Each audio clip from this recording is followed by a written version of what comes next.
ನಮಸ್ಕಾರ. ರಿವ್ಯೂ ಚಾನೆಲ್ಗೆ ಸ್ವಾಗತ. ನಾನು ಸೌಖ್ಯ ಗಾಂವ್ಕರ್. ಸ್ನೇಹಮಯಿ ಕೃಷ್ಣ ಬಂಧನಕ್ಕೆ ಸಿಡಿದ ಆಕ್ರೋಶ ಉದ್ದೇಶಪೂರ್ವಕವಾಗಿ ಕೋರ್ಟ್ಗೆ ಸ್ಫೋಟಕ ಸಾಕ್ಷಿ ಹೋಗಬಾರದು ಅಂತ ಬಂಧಿಸಲಾಗಿದೆಯಾ? ಈಗ ಬಿಜೆಪಿ ಹೋರಾಟವನ್ನ ತೀವ್ರಗೊಳಿಸ್ತಾ ಇದೆ. ಮೂಡಾ ಕೇಸ್ ಮತ್ತು ಸ್ನೇಹಮಯಿ ಕೃಷ್ಣ ಸುತ್ತ ಬಿಜೆಪಿ ಕೂಡ ಅಖಾಡಕ್ಕೆ ಇಳಿತಾ ಇರೋದು. ಸ್ನೇಹಮಯಿ ಕೃಷ್ಣ ಬಳಿ ಇರುವ ಸೀಕ್ರೆಟ್ಸ್ ಏನು? ಸರ್ಕಾರಕ್ಕೆ ಟೆನ್ಷನ್ ತಂದಿಡ್ತಾ ಸ್ನೇಹಮಯಿ ಕೃಷ್ಣ ಅವರ ಈ ದಾಖಲೆ, ಹಾಗಾಗಿ ಆಡಿಯೋ ಕೇಸಲ್ಲಿ ಫಿಟ್ ಮಾಡಲಾಗಿದೆಯಾ? ಪ್ರಮುಖವಾದ ಕೇಸ್ ಹಾಕ್ಬೋದಿತ್ತು, ಇನ್ನೊಂದು ದೊಡ್ಡ ಕೇಸ್ ಹಾಕ್ಬೋದಿತ್ತು ಸ್ನೇಹಮಯಿ ಕೃಷ್ಣ ಮೇಲೆ. ಆದ್ರೆ ಯಾಕೆ ಆ ಕೇಸ್ ಹಾಕ್ಲಿಲ್ಲ? ಯಾಕೆ ಸೈಬರ್ ಕ್ರೈಮ್, ಆಡಿಯೋ ಅಂತೆ, ವಿಡಿಯೋ ಅಂತೆ, ಫೇಕ್ AI ದೃಶ್ಯಗಳು ಏನೇನೋ ನಡೀತಿರತ್ತೆ. ಈಗ ಜನಸಾಮಾನ್ಯರದ್ದೇ ಸಾವಿರಾರು ಕಂಪ್ಲೇಂಟ್ಸ್ ಬಿದ್ದಿರತ್ತೆ, ಫೇಕ್ ಮಾಡೋದು ಅದು ಇದು. ಆದರೆ ತುಂಬ ಆಸಕ್ತಿ ವಹಿಸಿ ಕೋರ್ಟ್ ಆವರಣದಲ್ಲಿ ಕಾನೂನು ಹೋರಾಟವನ್ನ ಮಾಡೋದಿಕ್ಕೆ ಅಂತ ಅವರು ಬಂದಾಗಲೇ ಅಲ್ಲೇ ಅರೆಸ್ಟ್ ಮಾಡಿಕೊಂಡು ಹೋಗ್ತಾರೆ. ಅಂದರೆ ಏನಿದ್ರು ಉದ್ದೇಶ ಏನಿತ್ತು ಅಂಥದ್ದು ದಾಖಲೆ ಸ್ನೇಹಮಯಿ ಕೃಷ್ಣ ಅವರ ಬಳಿ ಎಲ್ಲವೂ ಕೂಡ ಈಗ ಸಂಚಲನ ಸೃಷ್ಟಿ ಮಾಡಿದೆ. ರಿವ್ಯೂ ಎಕ್ಸ್ಕ್ಲೂಸಿವ್ ಸಂದರ್ಶನದಲ್ಲಿ ಅವರು ಹೇಳ್ಕೊಂಡಿರೋದು ಮತ್ತೆ ಈಗಾಗಿರುವಂತಹ ಬೆಳವಣಿಗೆಗಳು ಎಲ್ಲಾ ಡೀಟೇಲ್ಸ್ ನಿಮ್ಮ ಮುಂದೆ ಇಡ್ತಾ ಹೋಗ್ತೀವಿ. ಮಿಸ್ ಮಾಡಿದ್ರೆ ನಮ್ಮ ಚಾನಲ್ನ ಸಬ್ಸ್ಕ್ರೈಬ್ ಮಾಡಿ, ನಿಮ್ಮ ಅಭಿಪ್ರಾಯ ಕಮೆಂಟ್ ಮಾಡಿ ತಿಳಿಸಿ. ಎಸ್ ವೀಕ್ಷಕರೇ, ರಿವ್ಯೂ ಎಕ್ಸ್ಕ್ಲೂಸಿವ್ ಆಗಿ ಸ್ಫೋಟಕವಾದ ಸಂದರ್ಶನವನ್ನು ನಿಮ್ಮ ಮುಂದೆ ಇಟ್ಟಿದೆ ಮತ್ತು ಹಲವಾರು ವಿಚಾರಗಳು ಇವೆ ಅವರು ಸಂದರ್ಶನದಲ್ಲಿ ಹೇಳ್ಕೊಂಡಿರೋದು. ಅದನ್ನು ನಿಮ್ಮ ಮುಂದೆ ಇಡ್ತಾ ಹೋಗ್ತೀವಿ. ರಿವ್ಯೂ ಸಂದರ್ಶನ ಮುಗಿಸ್ಕೊಂಡು ಅವರು ಕೋರ್ಟ್ಗೆ ಹೋಗ್ತಾರೆ. ಯಾವ ಕೇಸ್ ಇದ್ದಿದ್ದು ನಿನ್ನೆ ಕೋರ್ಟಲ್ಲಿ?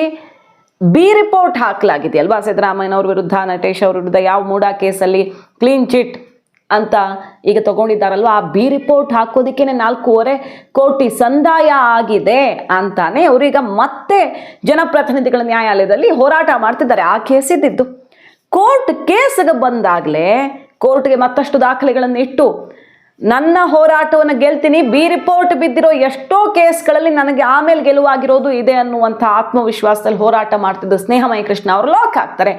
ಯಾವ ಕೇಸು?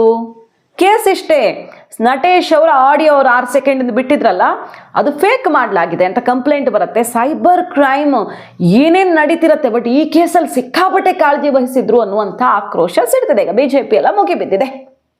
ಬಿಜೆಪಿ ಏನು ಹೇಳ್ತಿದೆ ಅದನ್ನು ಹೇಳ್ತೀವಿ. ಆಮೇಲೆ ಸ್ಫೋಟಕ ಸಂದರ್ಶನದಲ್ಲಿ ಸ್ನೇಹಮಯಿ ಕೃಷ್ಣ ಅವರು ಇಟ್ಟಿರುವ ಕೆಲವು ಅಂಶಗಳು ತುಂಬಾ ಇಂಪಾರ್ಟೆಂಟ್, ಅದನ್ನು ಹೇಳ್ತಾ ಹೋಗ್ತೀವಿ. ನೋಡಿ, ಬಿಜೆಪಿ ಕೇಳ್ತಿರೋ ಪ್ರಶ್ನೆ ಸೇಟ್ ತೀರಿಸ್ಕೊಳ್ಳೋಕೆ ಈ ರೀತಿ ಮಾಡ್ತಿದ್ದಾರೆ.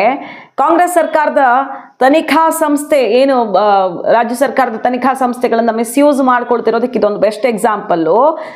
ರಾಜ್ಯ ಕಂಡ ಅತಿ ದೊಡ್ಡ ಹಗರಣ ಮೂಡಾ ನಿವೇಶನಗಳ ಲೂಟಿಕೋರತನದ ವಿರುದ್ಧ ಹೋರಾಡಿದ, ಯಾವುದೇ ಆಮಿಷಕ್ಕೆ ಮತ್ತು ಒತ್ತಡಕ್ಕೆ ಮಣಿಯದೆ ಹೋರಾಟ ಮಾಡ್ತಿರೋ ಸ್ನೇಹಮಯಿ ಕೃಷ್ಣ ಅವರನ್ನ ಈಗ ಲಾಕ್ ಮಾಡಿದ್ದಾರೆ. ಆರೋಪಿತ ಅಧಿಕಾರಿಯೊಬ್ಬರ ದೂರನ್ನ ಆಧರಿಸಿ ಈ ನಟೇಶ್ ವಿರುದ್ಧವೇ ಲೋಕಾಯುಕ್ತ ತನಿಖೆ ಆಗ್ತಿದೆ. ನಟೇಶ್ ವಿರುದ್ಧ ಇನ್ವೆಸ್ಟಿಗೇಷನ್ಗೆ ಸರ್ಕಾರವೇ ಅವಕಾಶ ಮಾಡಿಕೊಟ್ಟಿದೆ. ಅಂತಹ ಆರೋಪಿತ ವ್ಯಕ್ತಿಗೆ, ಇನ್ವೆಸ್ಟಿಗೇಷನ್ಗೆ ಒಳಗಾಗ್ತಿರೋ ವ್ಯಕ್ತಿಗೆ ಪ್ರಮೋಷನ್ ಯಾಕೆ ಕೊಟ್ರಿ ಅಂತ ಈಗ ಸ್ನೇಹಮಯಿ ಕೃಷ್ಣ ಮತ್ತೊಂದು ಬಾಂಬನ್ನು ಸಿಡಿಸಿದ್ದಾರೆ ಅಲ್ವಾ? ಅದು CS ಬುಡಕ್ಕೆ ಬರ್ತಾ ಇದೆ. ದಾಖಲೆಗಳನ್ನು ಬಿಟ್ಟು ED ಕೊಟ್ಟಿದ್ದಾರೆ ದೂರು. ಸುಮ್ಮನೆ ಆರೋಪ ಮಾಡ್ತಿಲ್ಲ ಅವರು, EDಗೆ IT ದಾಖಲೆ ಇಟ್ಟು ದೂರು ಕೊಟ್ಟು ಬಂದಿದ್ದಾರೆ. ಕಿಡಿಗೆ ಹೋಗ್ತಾ ಇದ್ದ ಹಾಗೆ ಯಾರ್ಯಾರಿಗೆ ಟೆನ್ಷನ್ ಶುರುವಾಯ್ತು ಗೊತ್ತಿಲ್ಲ. ಬಿಜೆಪಿ ಈಗ ಮುಗಿಬಿದ್ದಿರೋದು ಯಾಕೆ ಸ್ನೇಹಮಯಿ ಕೃಷ್ಣ ಅವರನ್ನ ಅರೆಸ್ಟ್ ಮಾಡಿದ್ರು ಅನ್ನೋದು. ಸೊ ಸೇಡ್ ತೀರಿಸ್ಕೊಳ್ಳೋದು ಮತ್ತು ಅವರ ಬಳಿ ಇರುವ ಸಾಕ್ಷಿಗಳು ಹೊರಗಡೆ ಬರಬಾರದು ಅಂತ ಈ ರೀತಿ ಮಾಡ್ಲಾಯ್ತಾ? ಭ್ರಷ್ಟ ಅಧಿಕಾರಿಗಳ ವಿರುದ್ಧ ದೂರು ದಾಖಲಿಸಿದ್ರೆ ಯಾರು ಆರೋಪಿತರಿದ್ದಾರೋ ಅವ್ರ ದೂರು ತಗೊಂಡು ಇವರನ್ನೇ ಅರೆಸ್ಟ್ ಮಾಡೋದು ಯಾವ ನ್ಯಾಯ ಅನ್ನುವಂಥ ಆಕ್ರೋಶ ಸಿಡಿದಿದೆ.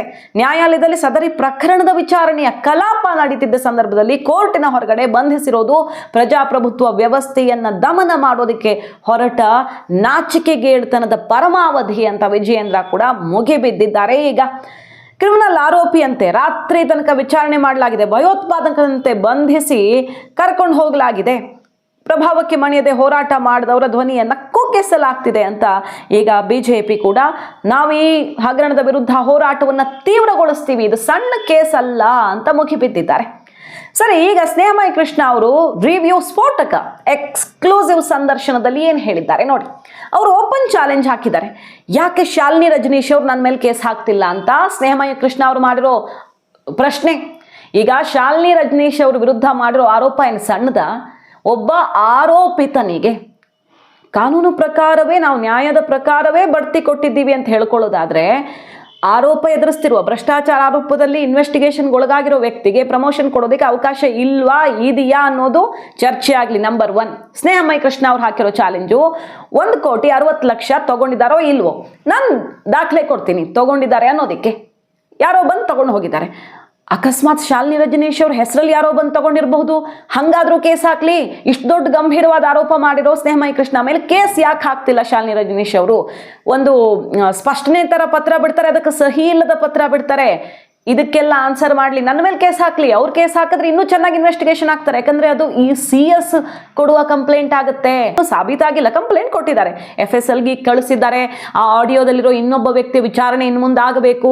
ಅದೆಲ್ಲ ಆಗೋಕ್ಕಿಂತ ಮುಂಚೆನೆ ಸ್ನೇಹಮಯಿ ಕೃಷ್ಣ ಅವರನ್ನಂತೂ ಅರೆಸ್ಟ್ ಮಾಡಲಾಗಿದೆ. ಕಸ್ಟಡಿನೋ ಅದು ವಶಕ್ಕೆ ಪಡೆದಿರೋದು ಎಲ್ಲ ಗೊತ್ತಾಗಬೇಕು. ಲಾಯರ್ ಹೇಳ್ತಿದ್ದಾರೆ, ಈಗ ಸ್ನೇಹಮಯಿ ಕೃಷ್ಣ ಪರ ವಕೀಲರು ಏನು ಹೇಳ್ತಿದ್ದಾರೆ, ಕೋರ್ಟ್ಗೆ ಸ್ನೇಹಮಯಿ ಕೃಷ್ಣ ಆಲ್ರೆಡಿ ಹೋಗಿದ್ದಾರೆ.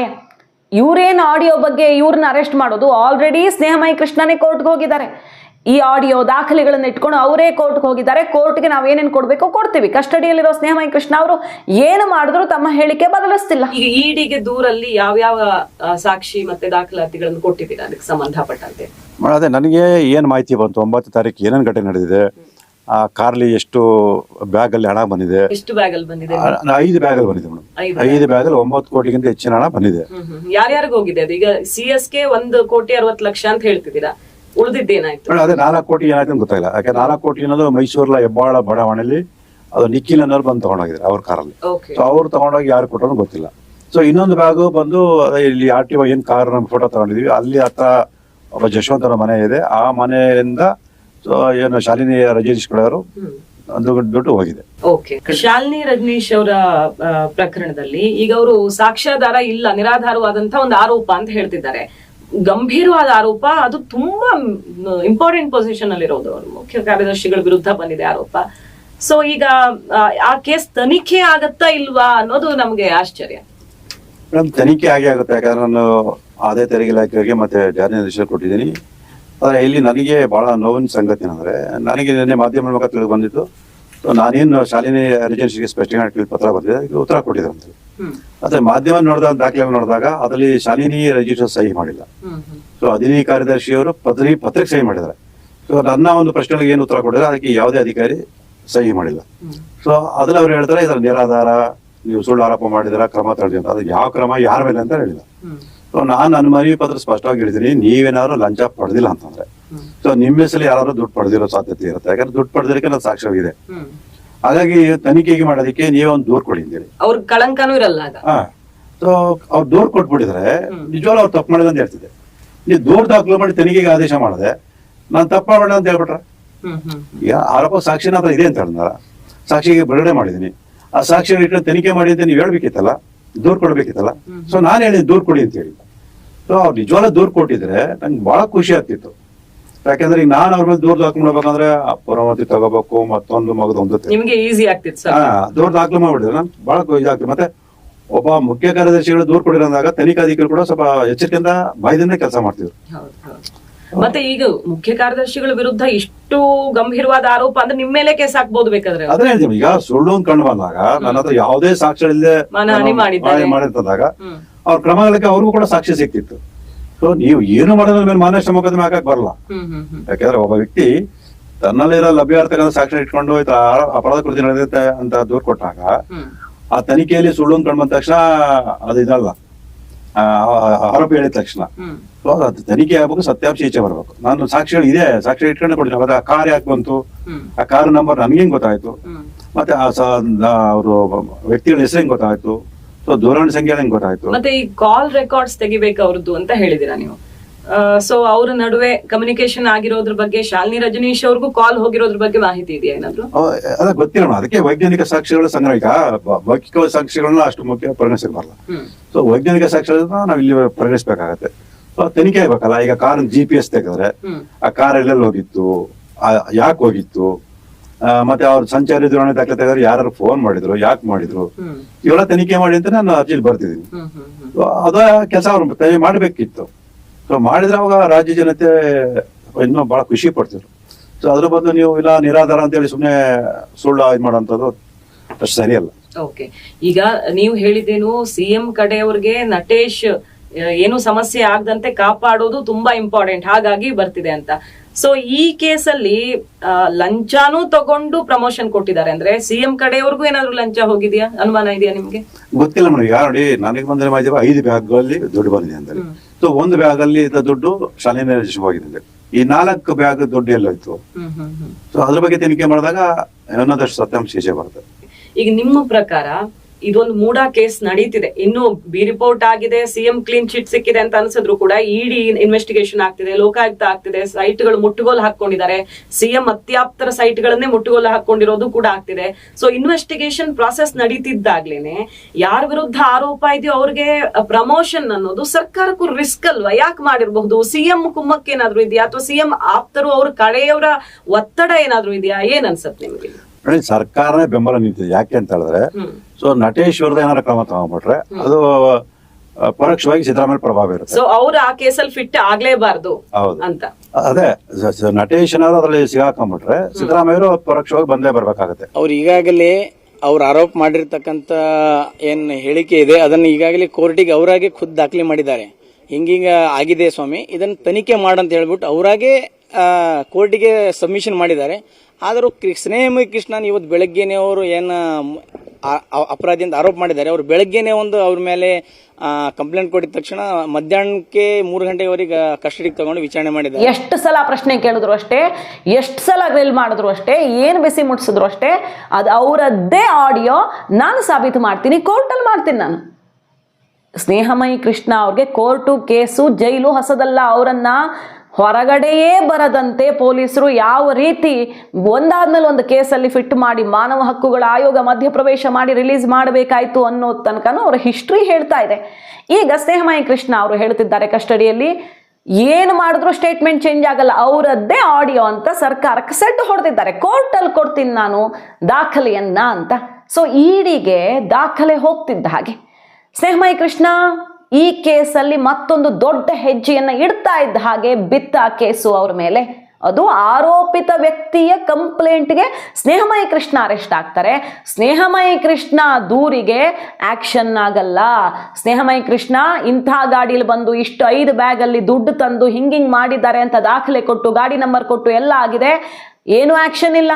ನೀವು ಆಕ್ಷನ್ ತಗೊಳ್ತೀರಾ ಅಂತ ವೇಟ್ ಮಾಡ್ತಿದ್ದೀನಿ, ಇಲ್ಲ ಅಂದ್ರೆ ಕೋರ್ಟ್ಗೆ ಕೊಡ್ತೀನಿ ಅಂತ ಸರ್ಕಾರಕ್ಕೆ ಸವಾಲ್ ಹಾಕಿದ ಸ್ನೇಹಮಯಿ ಕೃಷ್ಣ ಆ ವ್ಯಕ್ತಿ ನಟೇಶ್ ಅವರು ಬಂದು ದೂರು ಕೊಟ್ಟ ತಕ್ಷಣ ಹೆಂಗ್ ಅರೆಸ್ಟ್ ಆದ್ರು ಅಂತ ಈಗ ಬಿಜೆಪಿ ಮುಖಿ ಬಿದ್ದಿದೆ.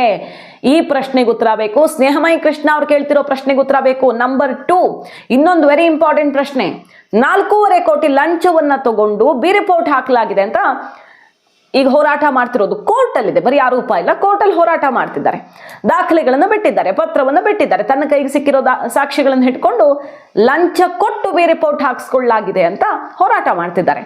ಆದರೆ ಇದುವರೆಗೂ ಆ ಕೇಸ್ ಯಾಕೆ ಹಾಕಿಲ್ಲ ಸ್ನೇಹಮಯಿ ಕೃಷ್ಣ ಅವ್ರ ಮೇಲೆ? 4.5 ಕೋಟಿ ಲಂಚ ಕೊಟ್ಟು ಡೈರೆಕ್ಟ್ಲಿ ಸಿದ್ದರಾಮಯ್ಯನವರು ಕನೆಕ್ಟ್ ಆಗಿರೋ ಕೇಸು, ನಟೇಶ್ ವಿರುದ್ಧ ಇರುವಂಥ ಕೇಸು. 4.5 ಕೋಟಿ ಲಂಚದ ಆರೋಪ ಮಾಡಿದ್ದಾರೆ. ಯಾಕೆ ಸ್ನೇಹಮಯಿ ಕೃಷ್ಣ ಅವ್ರನ್ನ ಲಾಕಪ್ಗೆ ಹಾಕಿಲ್ಲ? ಸಣ್ಣ ಆರೋಪನ, ಅದು ಅಲ್ಲಿ ಕಂಪ್ಲೇಂಟ್ ಕೊಡಲ್ಲ ನಟೇಶ್ ಅವರು, ಆಡಿಯೋ ಫೇಕ್ ಅನ್ನೋದ್ರ ಬಗ್ಗೆ ಕಂಪ್ಲೇಂಟ್ ಕೊಡ್ತಾರೆ. ಆಡಿಯೋ ಫೇಕ್ ಅಲ್ಲಿ ಅರೆಸ್ಟ್ ಆಗ್ತಿರೋದು, ಈಗ ಅರೆಸ್ಟ್ ಆಗಿರೋದು ಸ್ನೇಹಮಯಿ ಕೃಷ್ಣ 4.5 ಕೋಟಿ ಲಂಚದ ಕೇಸಲ್ಲೂ ಅಲ್ಲ. ಅವ್ರು ಹೇಳಿದ್ದಕ್ಕೂ ಯಾರು ಅವ್ರ ಮೇಲೆ ಯಾವ ಕೇಸು ಹಾಕಿಲ್ಲ, ಮಾನಹಾನಿ ಕೇಸು ಇಲ್ಲ, ಅಥವಾ ಯಾವುದೇ ಬಗ್ಗೆ ಕೇಸ್ ಇಲ್ಲ, ನಮ್ಮ ವಿರುದ್ಧ ಅಪಪ್ರಚಾರ ಮಾಡ್ತಿದ್ದಾರೆ ಅನ್ನೋ ಕೇಸು ಇಲ್ಲ, ಶಾಲಿನಿ ರಜನೀಶ್ ಅವ್ರ ಕಡೆಯಿಂದನೂ ಕೇಸಿಲ್ಲ. ಅರೆಸ್ಟ್ ಮಾಡಿರೋದು 6 ಸೆಕೆಂಡ್ನ ಆಡಿಯೋಗೆ. ಸೊ ಯಾವ ಭಯ ಸ್ನೇಹಮಯಿ ಕೃಷ್ಣ ಅವ್ರ ಮೇಲೆ? ಈಗ ಯಾವುದು ಹೊರಗಡೆ ಬರುತ್ತೆ ಅನ್ನುವ ಭಯ ಅನ್ನುವ ಪ್ರಶ್ನೆ ಈಗ ಎದ್ದಿದೆ.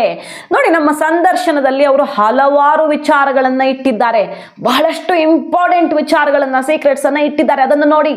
ಸಂಪೂರ್ಣ ಸಂದರ್ಶನ ಕೂಡ ರಿವ್ಯೂ ಚಾನಲ್ ಅಲ್ಲಿ ನೀವು ವಾಚ್ ಮಾಡಬಹುದು.